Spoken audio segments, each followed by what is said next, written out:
Bienvenidos al canal Acupuntura Yang Ming. Soy Luis Campuzano, médico y acupunturista, y en este espacio vamos a explorar la lengua, que a simple vista parece un órgano más, pero que en realidad es un mapa dinámico del estado interno del organismo. A través de ella podemos leer el chi, la sangre, los líquidos corporales y la evolución de la enfermedad en tiempo real. En este video vas a aprender no solo a observar, vas a aprender a interpretar, a transformar lo visible en comprensión clínica y a dar el primer paso hacia un diagnóstico verdaderamente integrativo. Hoy vamos a comenzar entendiendo una idea fundamental que cambia completamente la forma de ver la medicina china. La lengua no es solo una estructura anatómica, es un mapa, pero no un mapa estático, es un mapa dinámico. Lo que estás viendo en pantalla representa precisamente eso, la lengua como un sistema en movimiento, atravesado por múltiples direcciones, flujos y relaciones internas. Cada línea, cada eje, cada dirección simboliza procesos que están ocurriendo dentro del organismo. En medicina china, el cuerpo no se entiende como una suma de partes aisladas, sino como una red en constante interacción. Y la lengua es uno de los pocos lugares donde esa red se hace visible. Cuando observamos la lengua, no solo miramos su forma, estamos leyendo la circulación del chi, estamos observando el estado de la sangre, estamos interpretando la dinámica de los líquidos corporales. Por eso hablamos de un mapa dinámico, porque la lengua cambia, responde, evoluciona con el estado interno del paciente. Una misma persona puede presentar lenguas distintas en diferentes momentos de su enfermedad, o incluso a lo largo de un mismo día, dependiendo de cómo se esté comportando su fisiología interna. Este enfoque transforma completamente el diagnóstico. Ya no buscamos solamente identificar una enfermedad, buscamos comprender un proceso. Y ese proceso se manifiesta aquí, en una estructura accesible, observable y profundamente informativa. En este recorrido que comenzamos ahora, vamos a aprender a leer este mapa, a interpretar sus señales y a transformar lo que vemos en una comprensión clínica precisa. Porque entender la lengua es empezar a entender el lenguaje del organismo. Lo que estás viendo ahora no es solo historia, es la evolución de un método clínico que ha sido refinado durante miles de años. Comenzamos en los orígenes antiguos. En esta primera etapa, el diagnóstico por la lengua aparece en los textos clásicos, especialmente en el clásico interno del Emperador Amarillo. Aquí se establecen las primeras asociaciones directas entre lo que se observa en la lengua y lo que ocurre dentro del organismo. No era todavía un sistema estructurado, pero ya existía una comprensión clave. La lengua refleja el estado interno. Avanzamos ahora hacia la dinastía Han. Aquí ocurre un punto de inflexión. Zhang Zhongxin integra de manera sistemática la observación de la lengua dentro del diagnóstico clínico. Esto significa que la lengua deja de ser una observación aislada y pasa a formar parte de un método médico organizado junto con la interrogación y la palpación. La medicina comienza a volverse más precisa. Continuamos hacia las dinastías posteriores. En este periodo se produce un proceso de consolidación. Obras como El espejo dorado de la medicina desarrollan una clasificación mucho más detallada de los distintos tipos de lengua. Se sistematizan patrones, se ordena el conocimiento y se establecen correlaciones clínicas más específicas. El diagnóstico se vuelve más fino, más estructurado, más reproducible. Luego llegamos a la dinastía Ming. Aquí el enfoque cambia hacia las enfermedades febriles. La escuela de enfermedades cálidas impulsa el uso de la lengua como herramienta central para seguir la evolución del calor interno. La lengua deja de ser solo diagnóstica y pasa a ser también una herramienta de seguimiento. Permite ver cómo progresa o retrocede la enfermedad. Y finalmente llegamos a la actualidad. Hoy Este método milenario se complementa con tecnología moderna, lo que permite aumentar su objetividad. Sin embargo, lo esencial no ha cambiado. Seguimos observando, seguimos interpretando. Seguimos leyendo el estado interno a través de la lengua. Esto es importante. No estamos frente a una técnica antigua. Estamos frente a un sistema clínico que ha sido perfeccionado a lo largo de milenios y que sigue plenamente vigente. Ahora comenzamos a entrar en uno de los aspectos más importantes del diagnóstico por la lengua. La lengua funciona como una verdadera ventana anatómica y energética del organismo. Lo que estás viendo en pantalla no es solo una representación gráfica, es un mapa clínico. Cada zona de la lengua corresponde a órganos internos específicos y esta organización nos permite no solo detectar alteraciones, sino también localizarlas. Comencemos por la punta de la lengua. Esta se relaciona con el corazón y el pulmón. Sabemos que el corazón gobierna la sangre y el Shen, es decir, el espíritu. Por eso, cambios en esta zona pueden reflejar alteraciones emocionales, estado de agitación o trastornos del sueño. El pulmón, por su parte, se relaciona con la respiración y la superficie del cuerpo, por lo que también puede manifestarse aquí. Ahora desplazamos la mirada hacia el centro de la lengua. El centro corresponde al vaso y al estómago. Esta es una de las zonas más importantes, porque aquí se refleja la función digestiva. El vaso transforma y transporta los nutrientes, y el estómago es el origen de la saburra. Por eso, cualquier alteración en esta zona suele estar relacionada con problemas digestivos, acumulación de humedad o desequilibrios en la transformación de los alimentos. Ahora observamos los bordes laterales. Los bordes se asocian con el hígado y la vesícula biliar. El hígado almacena la sangre y gobierna los tendones, además de regular el flujo del chi.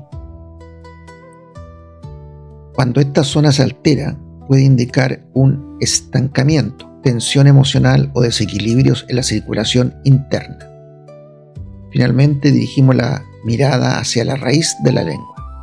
La raíz corresponde al riñón, que en medicina china almacena la esencia. Esta zona refleja estados más profundos del organismo, relacionados con la energía vital, el envejecimiento y la reserva energética. Pero no solo observamos zonas, también debemos considerar la superficie de la lengua. Las papilas filiformes participan en la formación de la saburra, mientras que las papilas fungiformes, por su vascularización, reflejan el color de la sangre. En la base, las venas sublinguales pueden aportar información sobre la circulación, especialmente en casos de estasis sanguínea. Todo esto nos muestra algo fundamental. La lengua no es una estructura uniforme, es un sistema organizado donde cada región, cada capa y cada detalle aporta información específica sobre el estado interno del organismo. Aprender a leer este mapa es lo que transforma la observación en diagnóstico. Antes de poder reconocer enfermedad, tenemos que comprender qué es lo normal. Este es un principio fundamental en la medicina china. No se puede diagnosticar correctamente si no existe un punto de referencia claro, y ese punto de referencia es la lengua normal. Lo que estás viendo aquí representa precisamente ese equilibrio. En el lado izquierdo observamos una relación triangular entre tres elementos esenciales: el chi, la sangre y los líquidos corporales. Estos tres componentes deben mantenerse en equilibrio dinámico. El chi impulsa y moviliza, la sangre nutre y da color, los líquidos hidratan y mantienen la humedad. Cuando estos tres elementos están en armonía, la lengua refleja ese equilibrio de manera directa. Ahora llevamos la atención hacia las características clínicas de esa normalidad. En primer lugar, el color. Una lengua normal presenta un color rojo pálido. No es intensa ni apagada, es un color que refleja una circulación adecuada de la sangre, sin exceso ni deficiencia. Luego observamos la saburra. Debe ser blanca, fina, uniforme y bien adherida. Esto indica que el chi del estómago está conservado y que la función digestiva se encuentra en equilibrio. Ahora nos enfocamos en la textura. El cuerpo de la lengua debe ser húmedo, brillante y flexible. Esto refleja que los líquidos corporales son suficientes y que los tejidos están bien nutridos. En cuanto a la forma, la lengua debe tener un tamaño moderado, sin hinchazón ni adelgazamiento y sin alteraciones estructurales. Finalmente, el movimiento debe ser libre, fluido, sin rigidez ni temblores. Esto indica que el chi y la sangre están circulando adecuadamente y que no hay obstrucciones ni deficiencias significativas. Todo esto nos lleva a la conclusión clínica que vemos aquí. Cuando estas características están presentes, estamos frente a un organismo en equilibrio, con líquidos corporales suficientes, una buena función digestiva y un chi de estómago conservado. Este es el punto de partida. A partir de aquí, todo cambio adquiere significado. En este punto es donde muchos errores diagnósticos comienzan, porque no todo cambio en la lengua significa enfermedad.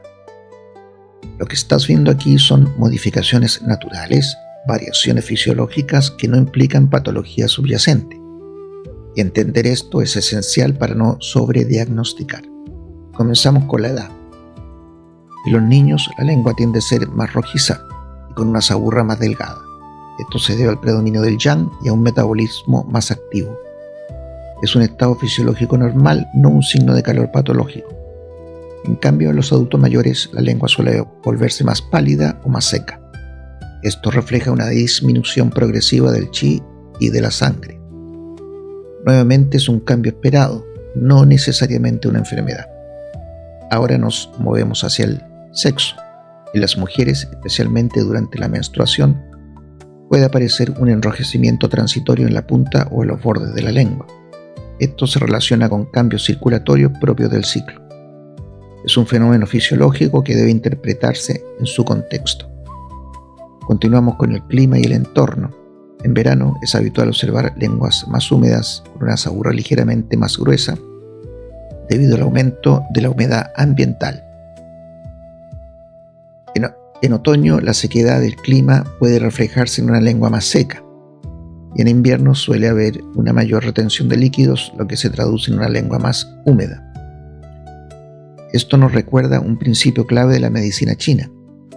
El organismo está en constante interacción con el entorno y finalmente la constitución individual. Existen personas que por naturaleza tienen lenguas más pálidas, más oscuras o más gruesas desde el nacimiento. Estas características no indican enfermedad, sino están acompañadas de otros signos clínicos. Son variantes individuales. Todo esto nos lleva a una idea fundamental. Antes de diagnosticar debemos saber diferenciar lo fisiológico de lo patológico, porque solo cuando entendemos la normalidad en su diversidad podemos reconocer verdaderamente la enfermedad. A partir de ahora entramos en el núcleo del diagnóstico por la lengua. Para interpretar correctamente lo que observamos necesitamos un marco claro, y ese marco se construye a partir de 4 dimensiones fundamentales. Estas 4 dimensiones son las que permiten realizar un diagnóstico diferencial preciso. Comenzamos con el espíritu de la lengua. El espíritu refleja la vitalidad. Observamos el brillo, la humedad, la movilidad general. Una lengua con buen espíritu, entre comillas, se ve viva, luminosa, con movimiento natural. Esto indica que el chi y la sangre están presentes y activos. En cambio, una lengua apagada, seca o sin movilidad nos habla de agotamiento. Por eso, el espíritu tiene un valor pronóstico, nos orienta sobre la capacidad general del organismo. Pasamos al color. El color del cuerpo lingual es una de las señales más directas del estado de la sangre y del chi. A través del color podemos identificar si predomina el frío o el calor, si existe deficiencia o exceso. Es una dimensión clave para definir la naturaleza térmica del cuadro clínico. Continuamos con la forma. La forma de la lengua nos permite entender cómo se distribuyen los líquidos corporales y cuál es la fortaleza del chi. Una lengua hinchada puede indicar acumulación, una lengua delgada puede reflejar deficiencia. Aquí comenzamos a comprender el mecanismo patológico, no solo la presencia de enfermedad. Y finalmente el movimiento. El movimiento evalúa la integridad funcional de los meridianos y la actividad del Shen. Observamos si la lengua se mueve de manera libre o si presenta rigidez, temblor o desviación. Esta dimensión nos conecta con la dinámica neurológica y con el estado funcional profundo del organismo. Estas 4 dimensiones no se analizan por separado, se integran, y es en esa integración donde aparece el verdadero diagnóstico, porque la lengua no nos da una respuesta, nos entrega un conjunto de señales que debemos interpretar, y estas 4 dimensiones son el lenguaje que nos permite hacerlo.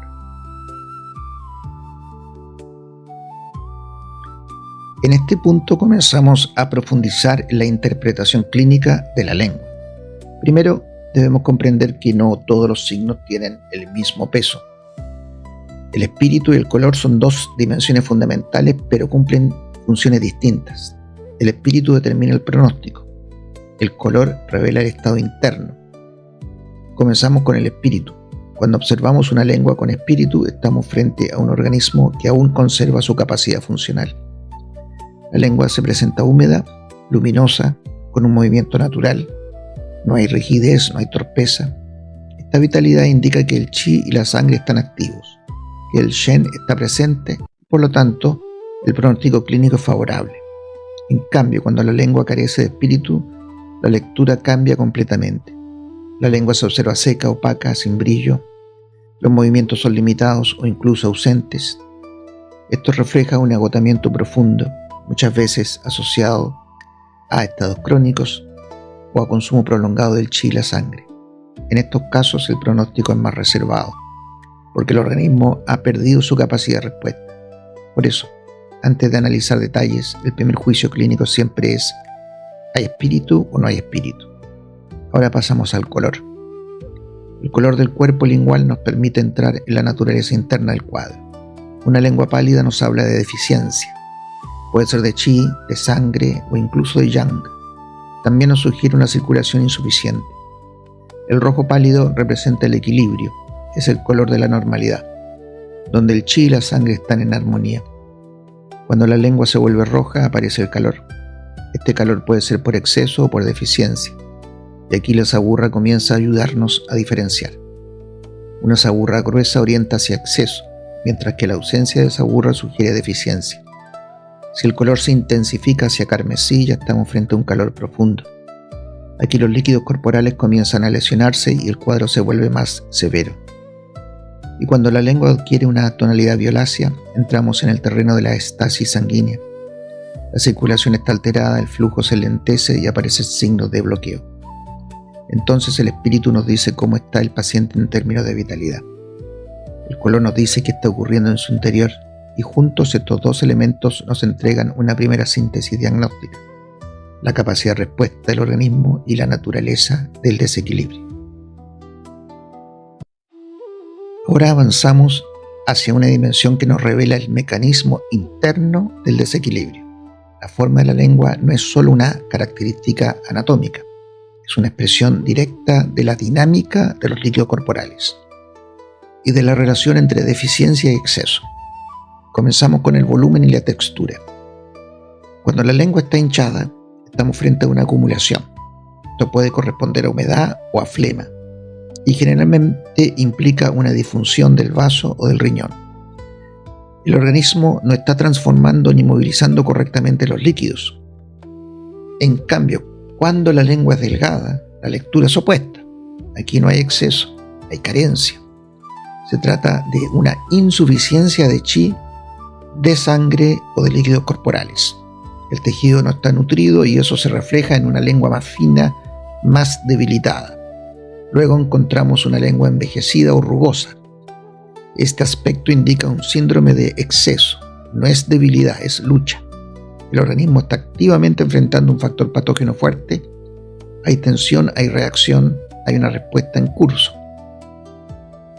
Por otro lado, una lengua suave, de aspecto joven, nos habla de deficiencia. Aquí no hay fuerza para luchar, existe una debilidad que impide la adecuada nutrición del tejido. El organismo no responde con intensidad, sino que muestra insuficiencia funcional. Ahora pasamos a la superficie y los bordes. Las espinas linguales son un signo de calor interno intenso. Su localización es clave. En la punta nos orientan hacia el corazón, en los bordes hacia el hígado. Aquí ya no solo vemos calor, sino su localización. Las grietas, en cambio, nos hablan de daño en los líquidos corporales.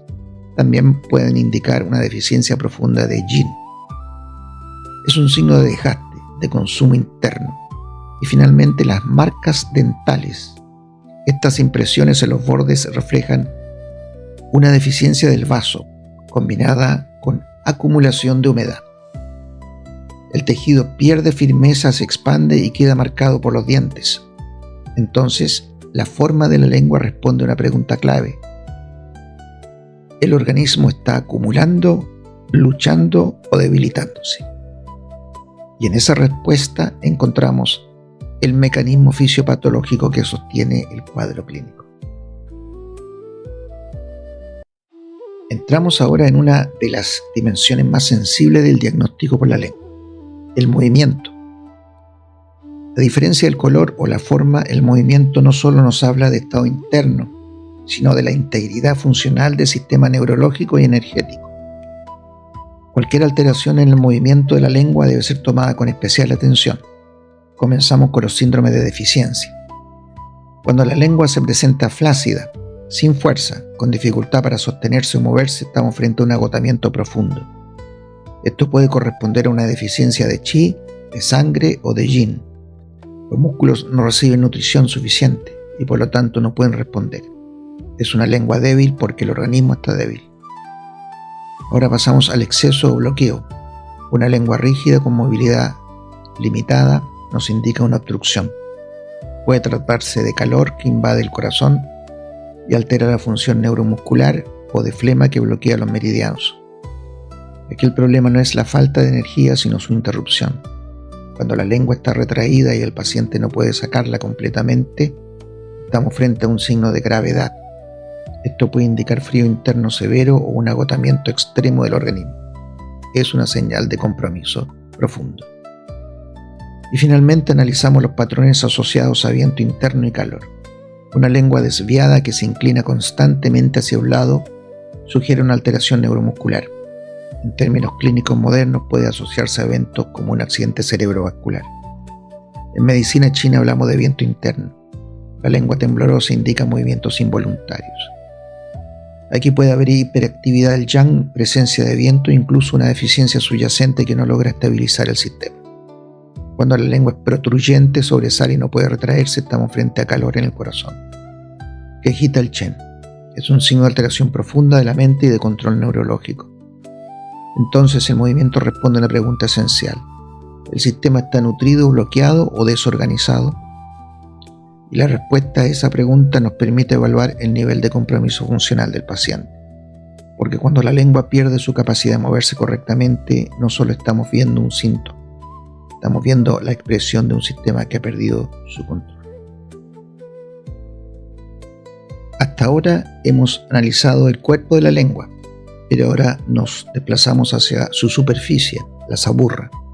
La saburra no es un elemento accesorio, es un indicador dinámico del estado digestivo y de la interacción con factores patógenos. Primero debemos entender su estructura. La saburra tiene una superficie visible, que es lo que observamos directamente. Tiene una raíz que es su anclaje al cuerpo lingual, y debajo de ella se encuentra el cuerpo de la lengua, que corresponde al estado más profundo del organismo. Por lo tanto, la saburra es una capa intermedia, es el puente entre lo interno y lo externo. Ahora pasamos a su interpretación clínica. Primero, el espesor. Cuando la saburra es fina, puede corresponder a una condición superficial. Puede ser un estado inicial de enfermedad o incluso una situación de normalidad, donde aún se puede observar el cuerpo lingual a través de ella. Pero cuando la saburra es gruesa, estamos frente a un proceso más profundo. Esto indica acumulación de humedad, flema o estancamiento. El patógeno ha penetrado y se ha consolidado. Segundo, la humedad. Una saburra seca nos habla de consumo de líquidos corporales. Generalmente está asociada a calor que agota los fluidos. En cambio, una saburra excesivamente húmeda indica acumulación. El metabolismo está enlentecido, hay retención de líquidos y muchas veces se asocia a frío interno. Tercero, la adherencia. Aquí evaluamos la gravedad del cuadro. Cuando la saburra tiene raíces firmes y no se desprende fácilmente, significa que el factor patógeno está profundamente arraigado. Es un proceso más grave, más consolidado. En cambio, una saburra sin raíz es superficial, se desprende con facilidad y deja ver una superficie brillante. Esto indica una condición menos profunda, más fácil de resolver. Entonces, la saburra responde a tres preguntas fundamentales: ¿qué tan profundo está el proceso? ¿Cómo están los líquidos corporales? ¿Y qué tan arraigado está el patógeno? Y en esa triple lectura, la saburra se transforma en una de las herramientas más precisas para entender la evolución de la enfermedad. Hasta este punto hemos analizado cada dimensión por separado, pero el verdadero valor del diagnóstico por la lengua no está en los elementos individuales, sino en su integración. El diagnóstico surge cuando somos capaces de unir todos estos ejes en una sola lectura coherente. En el centro de este sistema se encuentra el diagnóstico, y desde este centro se organizan 4 ejes fundamentales que nos permiten diferenciar con precisión el cuadro clínico. Comenzamos con el primer eje: cuerpo versus saburra. El cuerpo de la lengua nos habla del estado crónico del organismo. Refleja la condición de los órganos, del chi y de la sangre. Es la base. La saburra, en cambio, nos habla de lo agudo. Nos muestra la naturaleza del factor patógeno y la función del sistema digestivo, especialmente del estómago. Por lo tanto, siempre debemos preguntarnos qué es estructural y qué es transitorio. Ahora pasamos al eje frío versus calor. El frío se manifiesta con lenguas pálidas, húmedas, hinchadas, con marcas dentales y saburra blanca. Aquí predomina la lentitud, la acumulación, la falta de transformación. El calor, en cambio, se expresa con lenguas rojas secas, con grietas evidentes y saburra amarilla. Aquí hay consumo de líquidos, hiperactividad y transformación acelerada. Este eje nos define la naturaleza térmica del proceso. El tercer eje es deficiencia versus exceso. La deficiencia se observa en lenguas pálidas, delgadas, flácidas y muchas veces sin sabor. El organismo no tiene suficiente energía ni sustancia. El exceso, en cambio, se manifiesta con lenguas rojas o carmesí, rígidas, con espinas y saburra gruesa. Aquí el problema no es la falta, sino la acumulación o la presencia de un factor patógeno fuerte. Este eje nos dice si el organismo está débil o si está luchando. Y finalmente el eje de la circulación. Cuando observamos una coloración violácea, ya sea difusa o en zonas localizadas, estamos frente a una estasis sanguínea. La circulación está alterada, el flujo no es libre. Este eje nos permite identificar bloqueos en el sistema. Entonces, el diagnóstico por la lengua no es una observación aislada, es una construcción, una integración donde cada signo encuentra su lugar dentro de estos 4 ejes. Y es en este momento cuando logramos integrar cuerpo y saburra, frío y calor, deficiencia y exceso y estado de la circulación, que el diagnóstico deja de ser descriptivo y se transforma en clínico. Llegamos ahora a la aplicación práctica del diagnóstico por la lengua. Todo lo que hemos revisado hasta este punto se integra en este esquema. Aquí ya no hablamos de signos aislados, hablamos de patrones clínicos. Este sistema se organiza en 2 ejes. En el eje horizontal tenemos la naturaleza térmica, frío y calor. En el eje vertical, la dinámica del organismo, deficiencia y exceso. Y en la intersección de estos ejes aparecen 4 grandes patrones. Comenzamos con el primer cuadrante: humedad, calor por exceso o estancamiento. Aquí observamos una lengua roja claramente hinchada. La saburra es amarilla, gruesa y está firmemente adherida, lo que indica que tiene raíz. Esto nos habla de un proceso profundo. El mecanismo subyacente es una acumulación tóxica, generalmente en el sistema digestivo. Hay calor, hay humedad y hay estancamiento. El organismo está sobrecargado. Pasamos ahora al segundo cuadrante: calor por exceso. En este caso la lengua también es roja. pero además es rígida y presenta espinas. La saburra es amarilla y gruesa. Aquí el cuadro está dominado por un factor patógeno fuerte. No es solo acumulación, es agresión. El calor está en plenitud y domina la fisiología. Ahora descendemos hacia el tercer cuadrante, frío por deficiencia de Yang. Aquí la lengua cambia completamente. Se vuelve pálida, hinchada, con marcas dentales en los bordes. La saburra es blanca y excesivamente húmeda. El mecanismo es una insuficiencia energética que impide la transformación de los líquidos. No hay calor suficiente para movilizar. El sistema está lento, frío y acumulativo. Y finalmente el cuarto cuadrante, calor por deficiencia. Aquí encontramos una lengua roja, pero delgada. Pueden aparecer grietas profundas. La saburra es escasa o incluso ausente. El problema no es el exceso de calor, sino la incapacidad de contenerlo. Existe una deficiencia de yin que permite que el calor interno se exprese sin control. Entonces, este esquema nos permite hacer una lectura inmediata. El cuadro es frío o caliente. El organismo está en deficiencia o en exceso. Y en la intersección de esas dos preguntas aparece el diagnóstico. Este es el momento en que la observación se convierte en decisión clínica. Porque ya no solo vemos una lengua, vemos un patrón. Llegamos al punto final donde todo lo aprendido adquiere su verdadero sentido. La observación lingual no es un ejercicio teórico, es una herramienta clínica en tiempo real. La lengua se integra dentro del sistema diagnóstico completo. Observamos, escuchamos, interrogamos, palpamos. Y dentro de este proceso la lengua ocupa un lugar privilegiado porque nos permite ver de forma inmediata lo que ocurre en el interior del organismo. Pero hay algo fundamental que debemos recordar. La lengua no se interpreta de forma aislada. Siempre debe integrarse con el pulso y con los síntomas del paciente. Solo así alcanzamos una visión clínica completa. Además, debemos tener precaución metodológica. Factores como la luz ambiental, los alimentos recientes, los medicamentos o incluso la tensión muscular pueden alterar la apariencia de la lengua y llevarnos a interpretaciones erróneas. Por eso observar bien también significa observar correctamente. Ahora bien, todo este proceso diagnóstico tiene un objetivo claro, la acción terapéutica.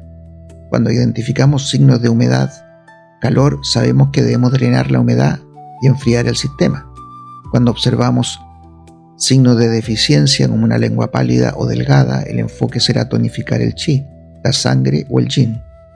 Y cuando detectamos signos de estasis como una coloración violácea, el tratamiento debe movilizar la sangre y desbloquear los canales. La lengua no solo nos dice qué está ocurriendo, nos indica qué hacer. Y eso es lo que la convierte en una herramienta clínica de enorme valor. Porque su verdadero poder radica en su capacidad para mostrar de manera inmediata y objetiva la evolución interna del paciente, en tiempo real. Y en ese instante el diagnóstico deja de ser una hipótesis y se transforma en una guía terapéutica. Hemos llegado al final de este recorrido, pero en realidad este es solo el comienzo, porque entender la lengua no es memorizar signos, es aprender a leer el lenguaje del organismo. A partir de ahora cada observación adquiere sentido. Cada cambio tiene un significado y cada signo se transforma en una guía para la acción terapéutica. Recuerda siempre esto, la lengua no se interpreta de forma aislada. Se integra con el pulso, con los síntomas y con la totalidad del paciente. Solo así el diagnóstico deja de ser descriptivo y se vuelve clínico. Si este contenido te aporta valor, te invito a suscribirte al canal Acupuntura Yang Ming, compartir este video y seguir profundizando en este conocimiento que ha sido perfeccionado durante miles de años. Nos vemos en el próximo video.